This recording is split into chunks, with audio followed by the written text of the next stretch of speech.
எதிர்க்கட்சியில் இருக்கிற பலருக்கும் தூக்கம் போயிடுச்சு. 5 லட்சம் நிர்வாகிகள் ஒரு கட்சியினுடைய துணை அமைப்பில் நியமித்து வேலை செய்கிறத பார்த்து மற்ற கட்சிகள் எல்லாம் ஃபாலோ பண்ணுற ப்ளூ பிரிண்ட்டை திமுக இளைஞரணி தான் கொடுக்க போகுதுன்னு நினைக்கிறேன்.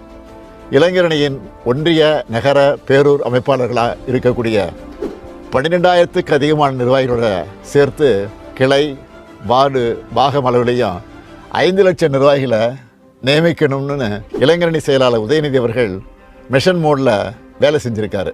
அதுவும் இதே அவர் செஞ்சு காட்டியிருக்கக்கூடிய ப்ராசஸை மலைப்பை ஏற்படுத்துது. தமிழ்நாடு முழுக்க விருப்ப மனுக்கள் பெற்று அந்த தகவல்களை டிஜிட்டைஸ் பண்ணி அவங்களையெல்லாம் அன்பகத்துக்கே நேரில் அழைச்சி வெரிஃபை பண்ணியிருக்காங்க. 35 வயசுக்கும் குறைவாக இருக்கிறவங்கள போட்டு அந்த பட்டியலை முரசொலியில் முறையாக தொடர்ந்து வெளியிட்டாங்க.